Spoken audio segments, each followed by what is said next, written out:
Millthorpe. This is your station, FM 107.5, the local station.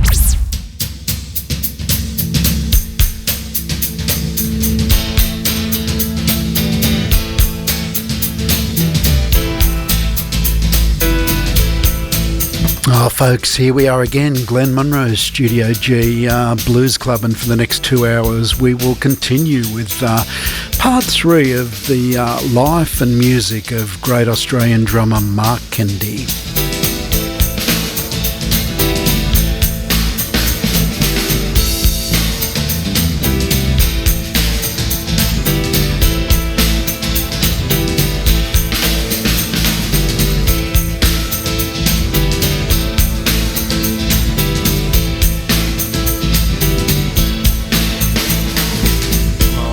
Say that you're gonna meet me at the Green Iguana. Open door, walk right in. I'll fit you right inside my skin. You see a cloud, I see a rainbow. We're both looking out the same window. See the clouds are drifting by, full moon rising with the tide.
You can walk right in, I'll fit you right inside my skin. You see a cloud, I see a rainbow. We're both looking out the same window. See the clouds are drifting by, full moon is rising with the tide.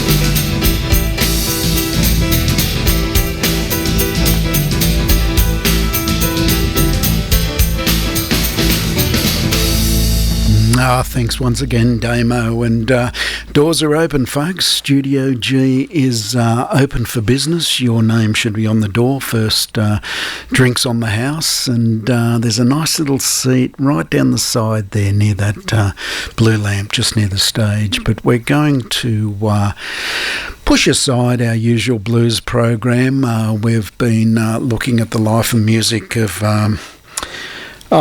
great drummer, but great person. Lovely bloke, for all those who work with him and knew him. And that was, of course, Mark Kennedy, who passed away on the Saturday of February the 21st. And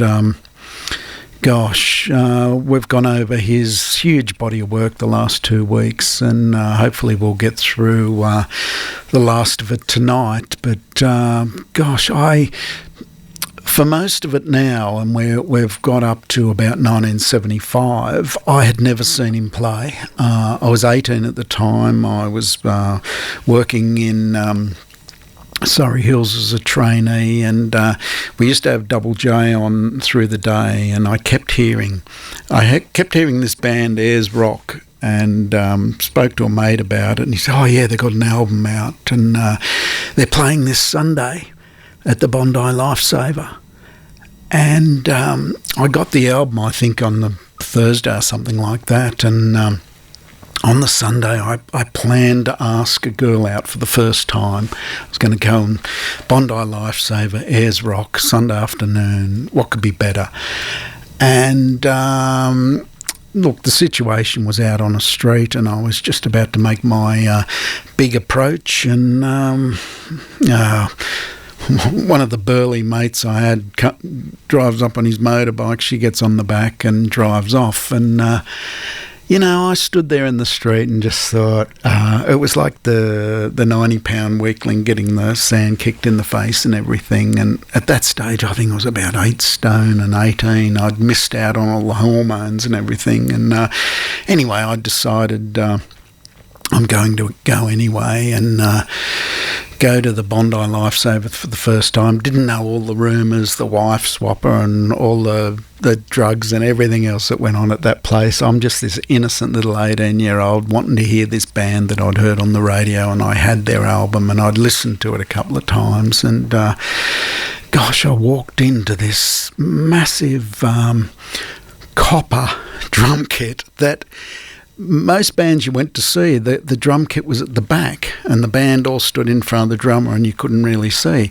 This was at the front of the stage and the band seemed to be, set up around the drummer. I was like, what is this?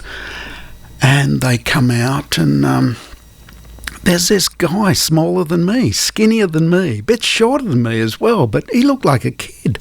And my gosh, I stood there. There wasn't a big crowd. I just stood straight in front of this set of drums, and they opened with this number.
The second album, Beyond Little Kings, and I just every time he went for those 2-bar fills, I held my breath. It was just changed my life that day. I can still remember it, listening to that track. And, you know, I didn't think much of Marsha Hines being in the crowd that day, and seemed to have a good old chat to Mark in between sets and everything. But little did I realise that he was leaving. And here's the story from a recent ASETA interview. You actually left Ayers Rock. Yeah. It was it was going in a direction that I just kind of just didn't feel part of anymore, and because it was so improvised, we would start off with a score. We would all learn the score, but we wouldn't play it in that straight context. We'd all improvise around it, knowing that was there, but not actually completely stating it so that it just to put it in that realm, which is great. I mean, and you know, 9 times out of 10 it works. When it flipped over to only being about 4 out of 10, I thought, something needs to change, and it wasn't going to, so I changed. I think you came back to Australia from America and joined Marsha Hines. That's correct, yeah. Well, I'd actually done a session for her before I left. I was packed up, ready to go to America, and Robbie Porter called me and said, "Can you come and do a session?" I said, "Oh, mate, I'm all packed up. All the drums are crated up and everything." She said, "Well, unpack them." So I went in and did a few tracks for that album. And so I'd met her and I'd done some tracks on her first album. When I came back, they approached me and said, "Can you come and do it?" So from Ayers Rock to Marsha Hines in the almost big band situation with his old mate Jackie Ozarski on bass. Here's a track from the Marsha Live Across Australia, Imagination.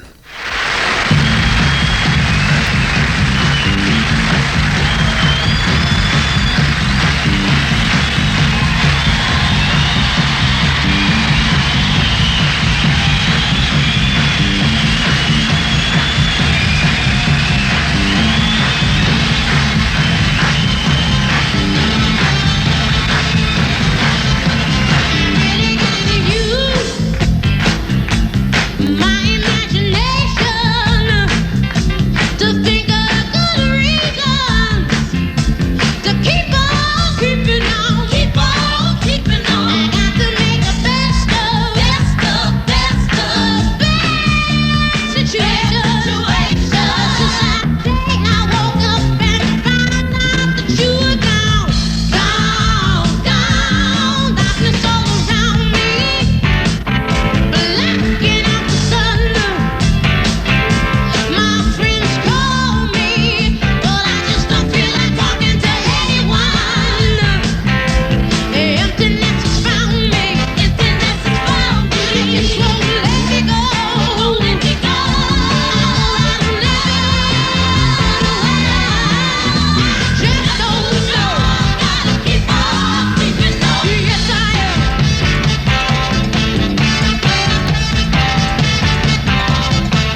Mark must have had a bit of deja vu when it came to picking songs for albums and singles that were going to be released, working with Marsha in that department. And here he talks about the single she put out, You.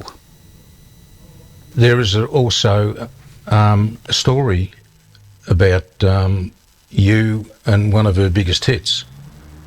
Oh, the You. Yeah, That one. yeah. So Robbie Porter, the producer, had discarded Without You. Yeah, well, look, the thing is... And you argued the toss, apparently, rumour has it, argued from the people toss, who were yeah, there, and said you wouldn't give up. And ended up being the only number one record she ever had. But Yeah. what would happen in those days is you'd go to for a solo singer, you'd go to a publishing company and look for songs. Mm.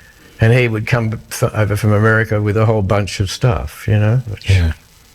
So we'd just go through and see what worked. And you spotted that and said, this will be a hit. This is for Marsha. Yeah.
Marsha Hines there, and look, there must have been something special about Mark, because they did get engaged November 76, but it kind of it didn't last. They didn't end up getting married, and the rest is history. Probably differences in careers and directions and all that kind of stuff. But anyway, you're with Glenn Munro, Studio G Blues Club. I hope by this time, and I encourage all my listeners here, we're from downtown Orange in the Central West. I encourage all my listeners every Thursday night to get your favourite beverage, get a quiet little place in your house, somewhere where you can turn the main lights off and just have your little lamp preferably a blue lamp, just for 2 hours of what I call contemplation. But tonight we're contemplating the life and music of great Australian drummer Mark Kennedy and his huge body of work. And around this time, almost a recurring dream was Mark's connection with Duncan Maguire and Doug Parkinson. And in 1978, they formed the Southern Star Band, which I got to see a few times. I never saw Marcia Hines. I don't know, I just felt he'd drifted to the pop side of things, but that's okay. But had I known it was the big band thing, and anyway, that was my loss. I got the albums later. But Doug Parkinson's Southern Star Band, I got to see them quite a bit. I think there was one gig in Studio 221 at Double J Live to Air, I remember. But here they are, Tommy Emmanuel on guitar, Frank Esler-Smith on keyboard, Duncan Maguire, Mark Kennedy, and of course Doug Parkinson. Here they are. I've chosen a live at Gobbles Resort in Perth. A little track called I'll Be Around. We'll see you tomorrow night and Saturday night. Oh, we're still here. Thanks for being a nice audience. Get up and dance.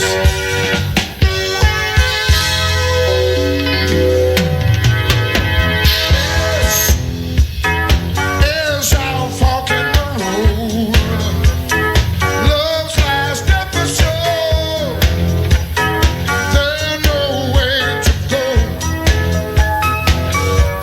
and you made your choice. Now it's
much. Thank you.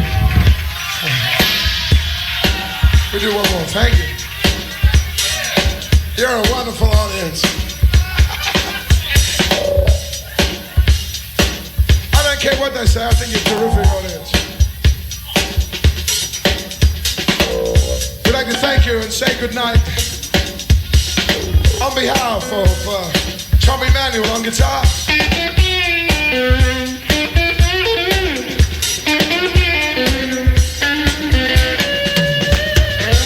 Mr. Mark Kennedy on drums.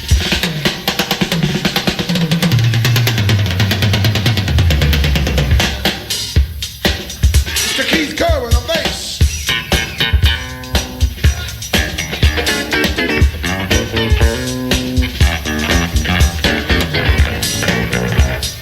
Mr. Frank Esler Smith on keyboards.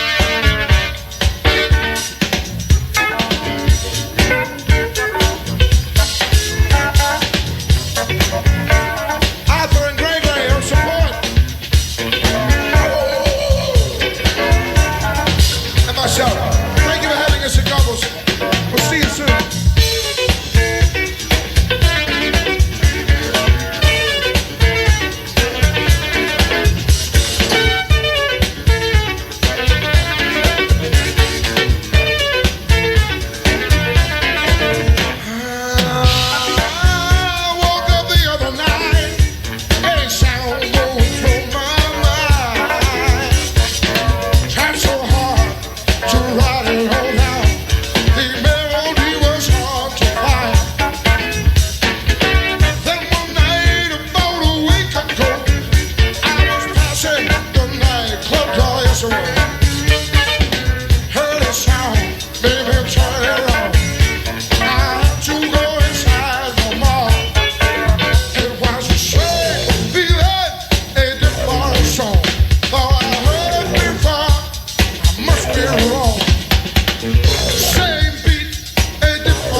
Move.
Thank you. Love you. Thank you. Mark Kennedy playing with Doug Parkinson and the Southern Star Band. Look, I played that track because, Mark's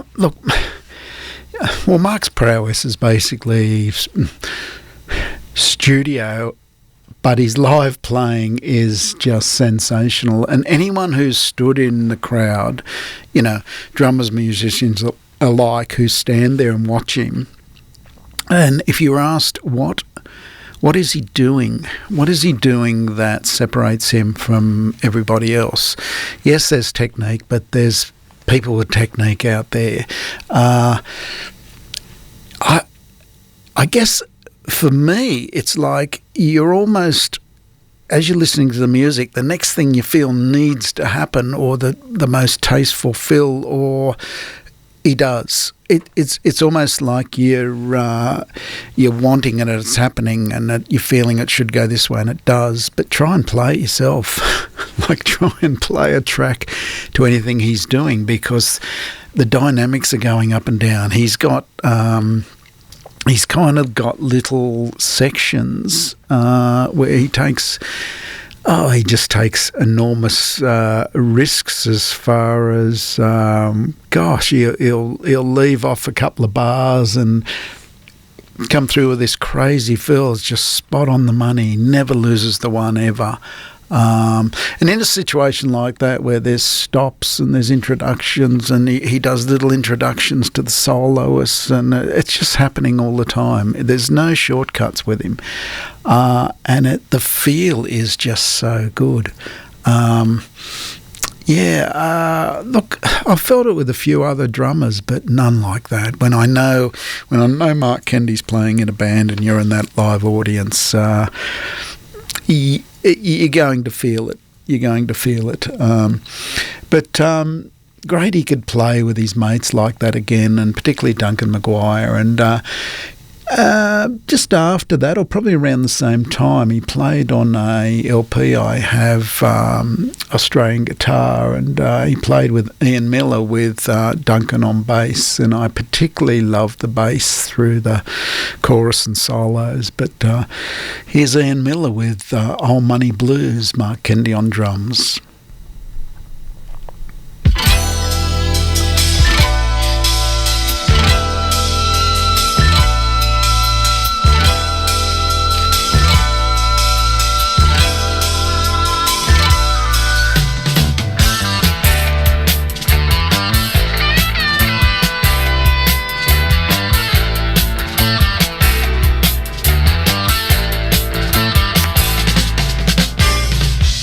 Life is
15 minutes to 8. Yeah, you're with Glenn Munro, Studio G Blues Club on the fabulous 107.5 here in downtown Orange, and we're going through the the life and music of Mark Kennedy. And I remember sitting back one night and watching News Overnight. Clive Robinson, and suddenly, and he used to have a band on every now and again. Suddenly, this band comes on. That's Mark Kennedy on drums. Kirk LaRonge, Come a Long Way.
Kirk LaRonge there, and we played Big Red Rock last week, and getting the chance to ask Mark in the early 90s what, he was giving me the story of working on so many albums at that point, and I said, well, what's your favourite? Like, Big Red Rock's got to be up there. Oh, yeah. This Kirk LaRonge album, Come a Long Way. He just got to experiment a bit with the drums. Kirk wanted a big bass drum presence, which was, Mark always said, play the bass drum up. I play from the bass drum up, and on this one, to get the sound, this is a little track coming up Montreal, to get this sound, he used a wooden beater with a 50-cent piece Gafford to the bass drum. So get ready to have your subwoofer blown out if that's what you're listening with. A little track called Montreal.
Kirk Laronge there, and Montreal, Wooden Beater, Ludwig Speed King, and 50 Cent Piece.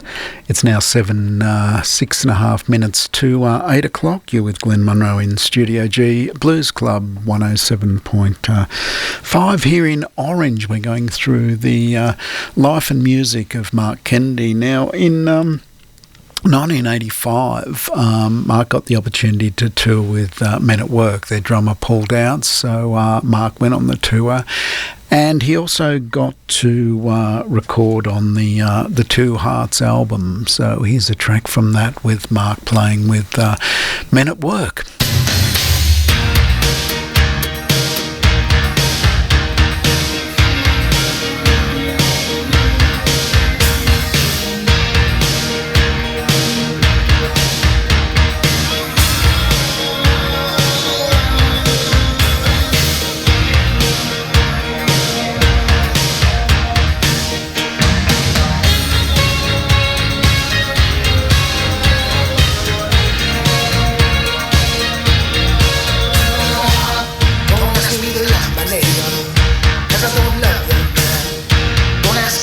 favors.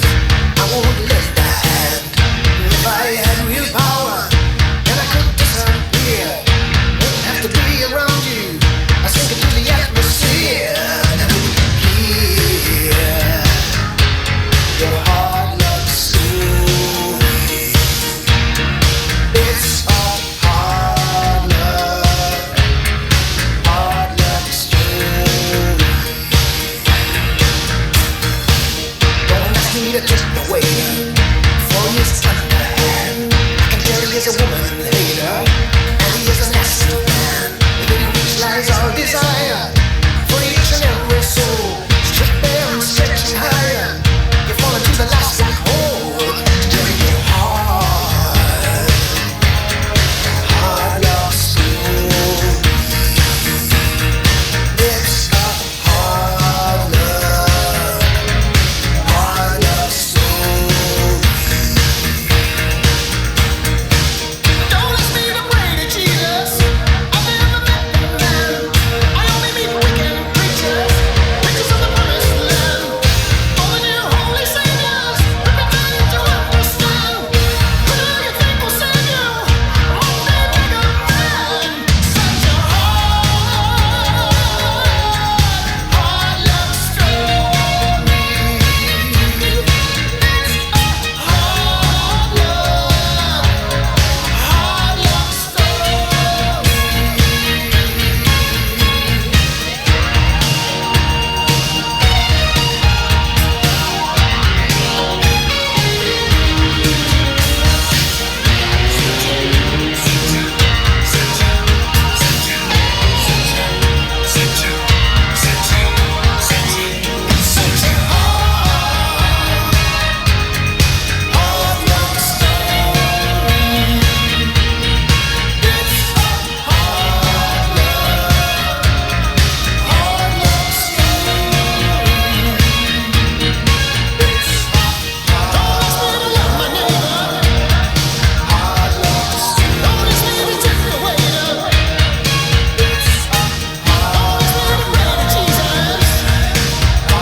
Mark Kennedy there with Men at Work, and I think that's a good contrast there between the Kirk L'Orange tracks and Men at Work there. That with a session drummer, it's a good lesson for all drummers really, is play the music that is being presented to you, because they're two totally contrasting styles, totally contrasting sounds, but if you listen to enough of Men at Work, it's completely their sound. And if you saw him in the Long Way to the Top series, where he was the house drummer, so all the hits from the last 40 odd years were just coming up on stage, and he's playing. But if you know those songs and you know the drum patterns and things like that, he's just spot on the money, and I guess that's just one of the other feathers in his bow, the ability to interpret a band, what the sound they're after, and complement the song that you're playing. Is a real skill. So in '87, he got to do some sessions with his old mate Jackie Ozarski with Jump Back Jack, and this is off an EP they put together. Now, two drummers credited, Phil Campbell and Mark Kennedy, but the songs and tracks aren't allocated. And on this particular song, they used two drummers on stage, Phil Campbell and Hamish Stewart, but Hamish is credited on percussion with Mark Kennedy and Phil Campbell, the two drummers. So let's just go with Squeezy Rubber Toys, Mark Kennedy and possibly Phil Campbell.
Back Jack, and I could certainly hear Mark Kennedy in there. Some of those 2-bar fills, he was almost signing it. Look, it's 4 minutes after 8. You're with Glenn Munro in Studio G Blues Club.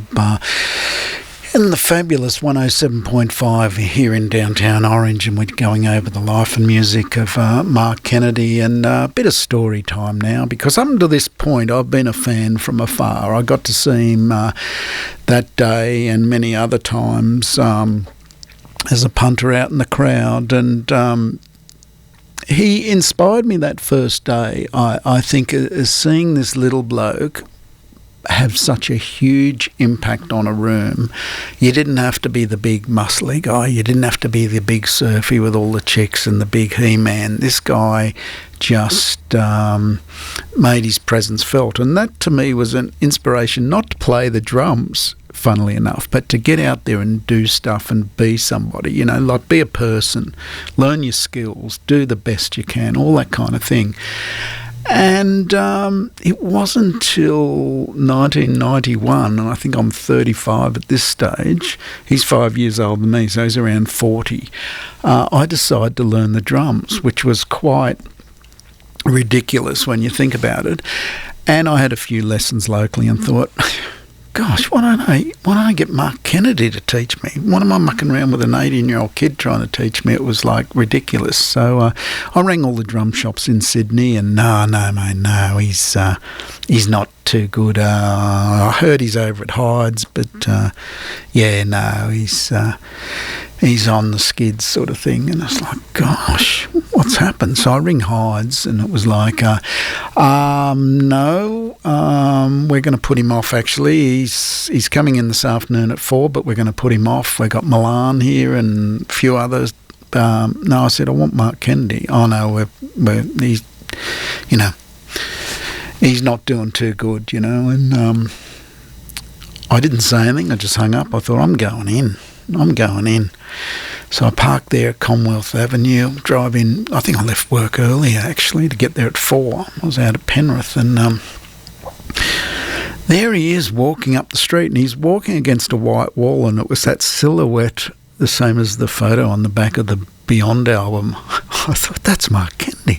So I'm out of the car like I was shot out of a cannon, and just went over to him, mate, I'm here to, can you please, I'm here to ask, can you, I want to learn the drums, you know.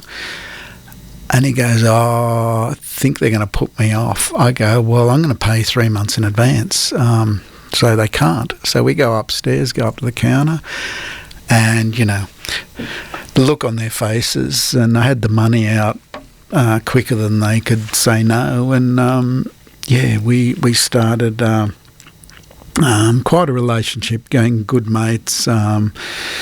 We did about a year there, then ended up at his house in Arden Street. I think it was every Thursday night, but it was usually a drum lesson, bit of dinner, and then we're off to the gig. It was fantastic. It was in the studio. He just taught me everything. Oh, we're going to do this, we're going to do that. You want to come along? You know, fantastic. And at the time, he was living in Peru's house. It was like a doss house thing next to the pub up at the top of, at the end of Randwick there, the top of the street that goes down to Coogee. I drove past it the other day. Actually, we're in town, and it's all done up now. But yeah, there was the gig where he played with Renee Gayer at the Domain. He was still living in that guest house, and I went to pick him up and the drums and everything, and where's your drums, mate? Because he's living in a little one-bedroom, little bed and a little dresser, and that was it. Oh, they're under the house. They're under the building. We go around the back, and they're just like it's peered up off the ground, but the drums are just sitting there with a blanket over them. It's like, oh, man. But gosh, didn't everything change after that night? I remember standing there with the 60,000 in the Domain, watching him just look $1 million on stage, and gosh, things turned around then. But he started playing with Peter and George Power, the Shuffle Kings, and they were just a 3-piece, but there was no pressure on him. They were small gigs, usually the Tea Gardens at Bondi. But it gave him a chance to sort of almost rebuild, like and he had full license with George and Peter, which was really good. So I did my first video at the Air Force Club at Clovelly Air Force Club. So here's the track, Shuffle King Boogie. Look, the audio is not good and everything, but it's genuine. It's Mark Kennedy. This would have been back in 1991. Still the Shuffle King Boogie.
Remember, baby, what this song was about. Life got become so complex. I can't use it, there's too much stress. I said, everybody wants to love this. Everybody wants to love this. Everybody wants to love this. Searching for that love this. Working trouble back today. Man, I'd work such a lousy day. Rich man's world, rich man's goodness. There ain't nobody gonna lift your world. I said, everybody wants to love this. Everybody wants to love this. Everybody wants to love this. Searching for that love that's you. That love is something.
People getting high, singing me an alibi. Life can become so complex. Can't use it, just too much stress. I say that everybody wants to love this. Everybody wants to love this. still. Everybody wants to love this, searching for that love. It's a shuffle in the boogie. I love this shuffle in the boogie. Shuffle in the shuffle in the shuffle in the boogie. Shuffle in the shuffle in the shuffle in the boogie.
Wake up, baby. Get up. Remember, honey, what it's all about. Life can become so complex. Can't use too much stress out. Everybody wants to love this. Everybody wants to love this, yeah. Everybody wants to love this. Searching for that love. Working 12 hours a day. Man at work, so poorly paid. Oh yeah, can't get too much stress. I said, everybody wants to love this. Everybody wants to love this, yeah. Everybody wants to love this. Searching for that love, yeah. I love this jungle beautiful.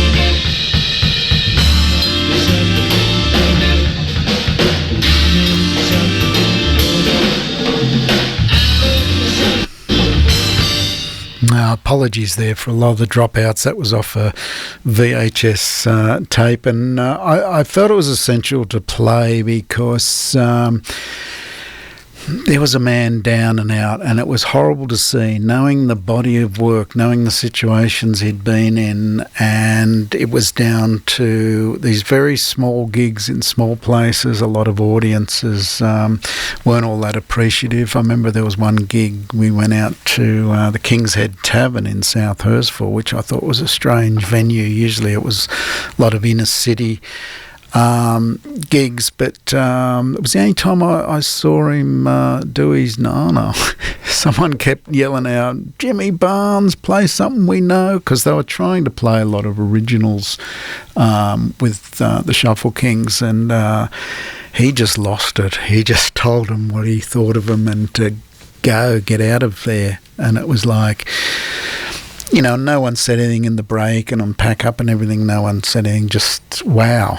Because Mark, anyone who knew him, he's kind of a quiet, a controlled guy with his emotions and behaviour, you know. And this was like wow, but he wasn't well.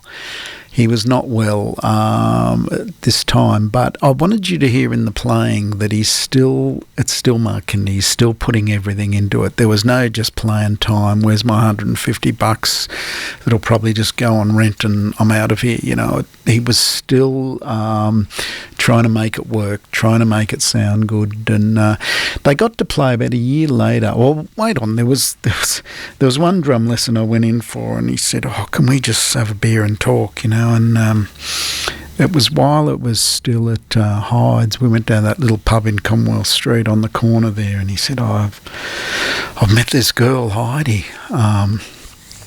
She's German. She was at a gig on Sunday, I think, or somewhere where he was. I think she was a waitress or something like that." And I said, "Well, mate, that's great. You want to get out of that guest house, though?" Like, gosh. And, so after a while they end up moving in at Arden Street there, and life just blossomed for him then. Because there was, at this time, when I first met him, he'd told me the phone had just stopped ringing for gigs. First time ever. Which, that was a shock to his system, and it was almost like, that's the time to walk away. But gosh, he persisted, and didn't things turn around? I've got one more poor quality Shuffle Kings. They got to play at the Manly Jazz Festival. I think it was like 94, something like that. But I'll just play this for historic purposes. A little track called Killer Joe. On the drums, Mark Kennedy. And I'm on the guitar here, Peter Powell. And we make up the power supply.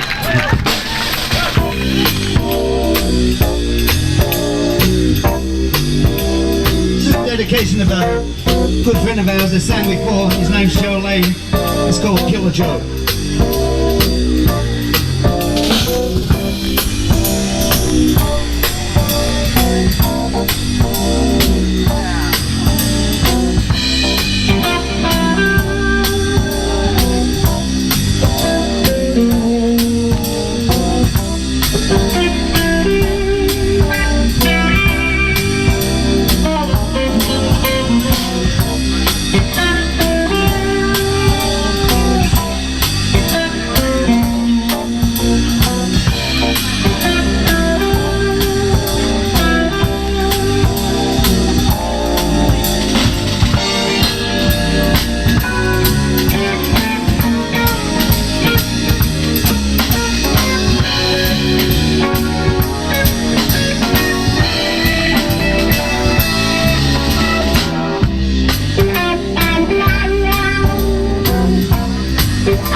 The Shuffle Kings there, who had changed their name to Power Supply at that point, and that was from the Manly Jazz Festival. I think it was '94, Killer Joe. And if you find that clip on YouTube, Mark's playing in his mother's sunglasses because he couldn't find his sunglasses. His mum was up from Melbourne visiting for the weekend, so she said, "Take mine." So he's playing in these yellow sunglasses. But that day it was as hot as Hades, and they were facing. They come on at I think it was 1:30 or something. It was just, the sun was just blazing down on them, absolutely hideous. Well, Power Supply ended up, I think Mark ended up meeting up with Tom Meisner at SAE Studios in Wentworth Avenue there in Sydney. And Pete and George sort of went on a bit of a venture that Mark had sort of come up with to produce this album that wasn't blues covers or... it was going to be sort of an album aimed at the European market. And we were heavily involved in that, designing album covers and photography and all that sort of thing. And gosh, it was good to see it get done. Didn't make much of an impression here, but yeah, very good album. It's called Inside Outside, Power Supply, and here's a track. And at that stage, Mark was playing with Renee Gayer quite regularly then, so she was invited in for a bit of a vocal scat in this. So here we go.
Supply there.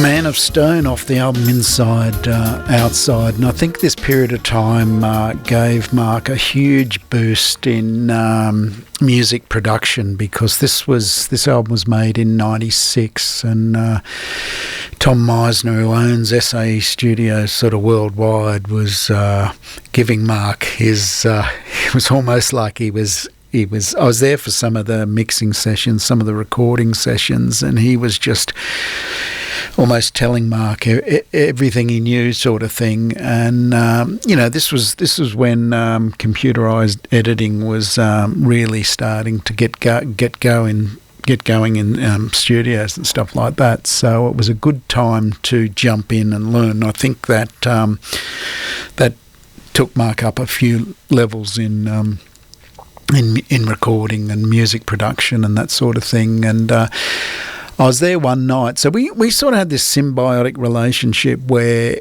we had this variable time we could have lessons and things like that. I don't know what, in the end they weren't even lessons, they were just, we'd get and have a couple of drinks and talk about drums and music and life, really.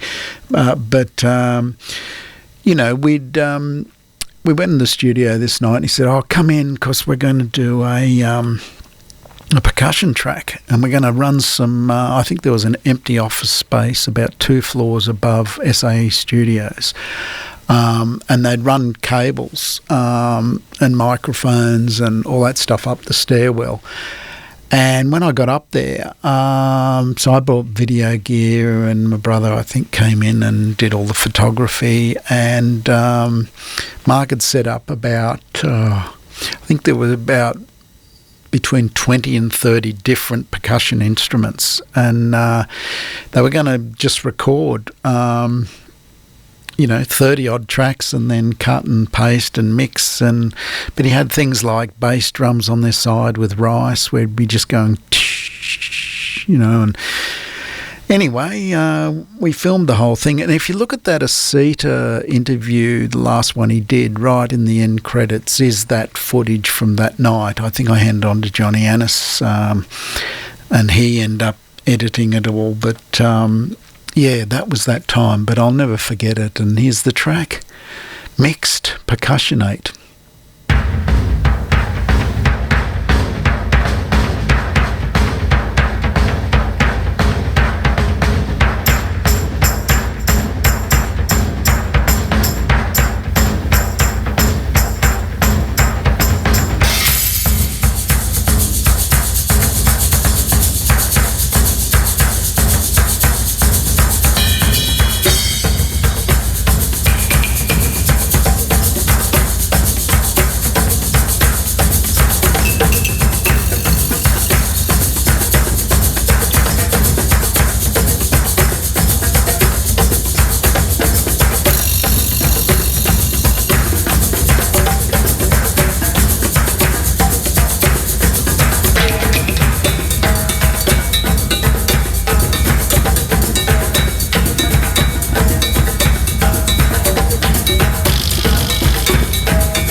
hear the bass drum and the rice, that's for sure. Look, if ever there was an album I think Mark could put his stamp on as having a huge influence, it'd be that album. So Power Supply, Inside Outside, had a huge influence producing that and the arrangements and everything that went into it. So yeah, wonderful.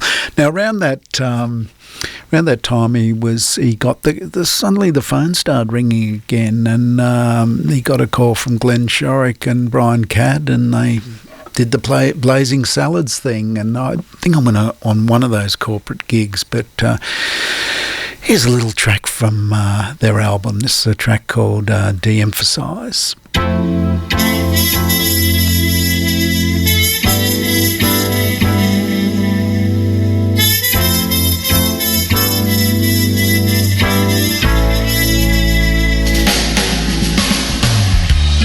Trivial means everything, average is good, excellence is everywhere, but never understood. Pumping up your footwear is like landing on the moon. Presidents and potentates are brought down by cartoons. De-emphasize anything anyone ever says to you. Eliminate anything I wouldn't do. De-emphasize anything anyone ever says to you. Eliminate anything I wouldn't do. Talent is just commonplace, but image is king. Some people are making records who can't even sing. Love seems tragic, pain is funny up on the silver screen.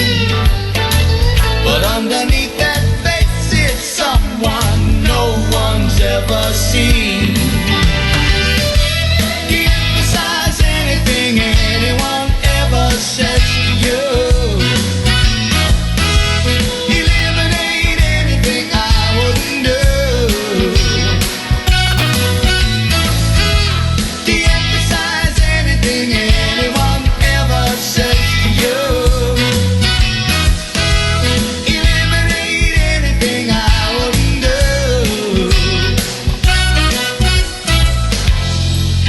It's easy, stay simple, keep moving on.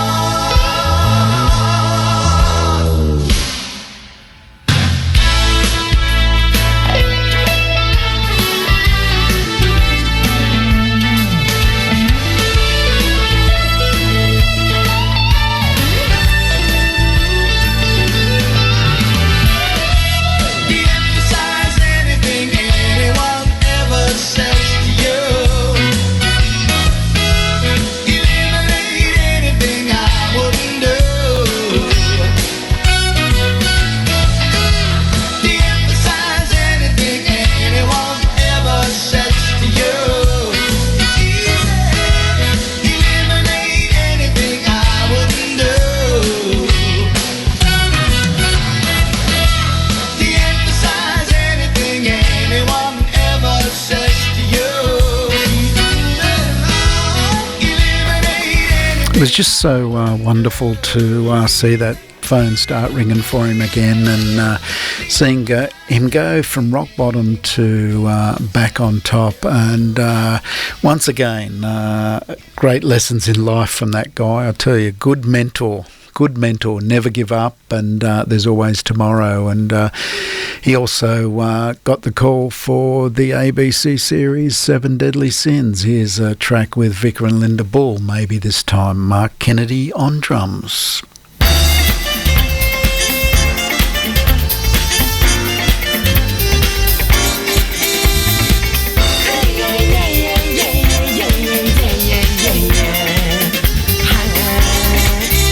Maybe this time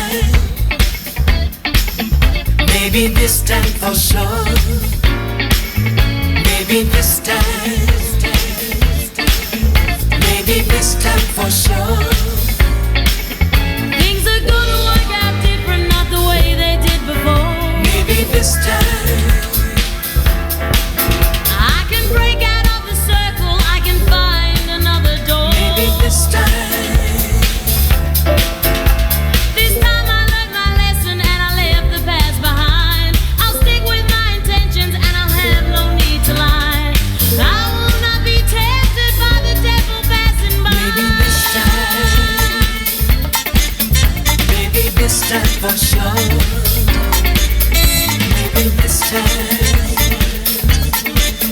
Maybe this time for sure.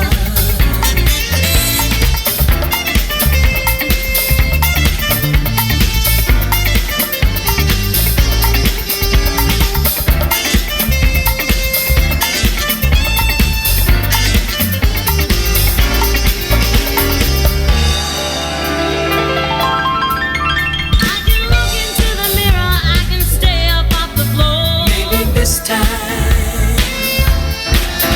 I can roll right with the punches, I can hold some things in store. Maybe this time.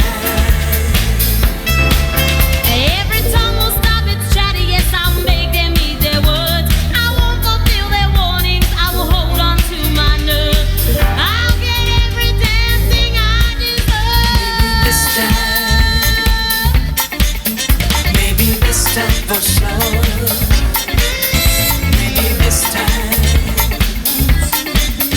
Maybe this time for sure.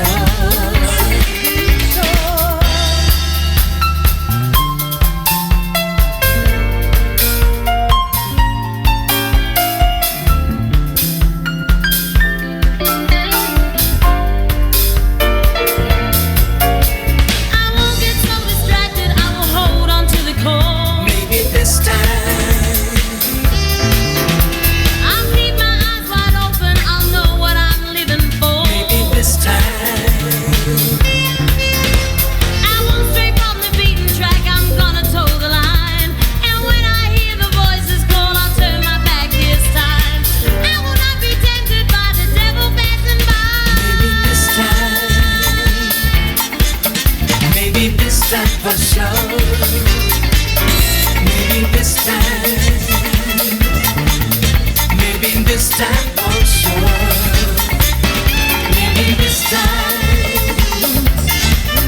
Maybe this time for sure. Maybe this time. Maybe this time for sure.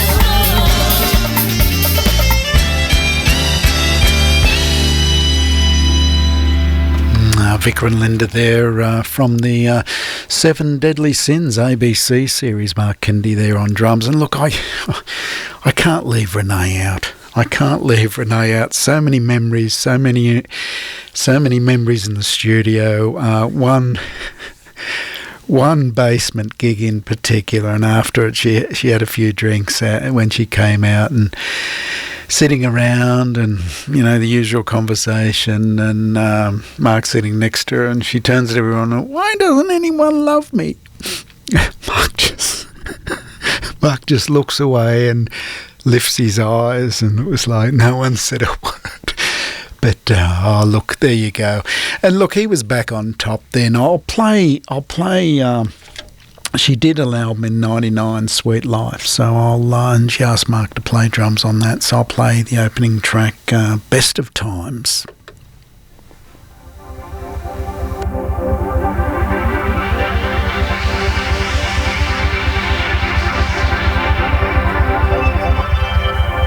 That's the way it is. It's the way it always gonna be.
You got to love Renee, R.I.P. Difficult woman, as she described, but Mark did a great job on that album. And in session, in demand, session player once again. Here's a one you probably haven't heard, Jonathan Coleman off his Polka album. Mark on drums, Busy Bleeding.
Greg Lyon from Crossfire and bass on that one as well. So, well, folks, you've been with Glenn Munro, Studio G Blues Club. We've been going through, 6 hours, the life and music of Mark Kennedy the last 3 weeks. But unfortunately, things have to come to an end, and I'll let Leo have the last say. Gave a great little obituary online, basically saying that he worked right up until he couldn't.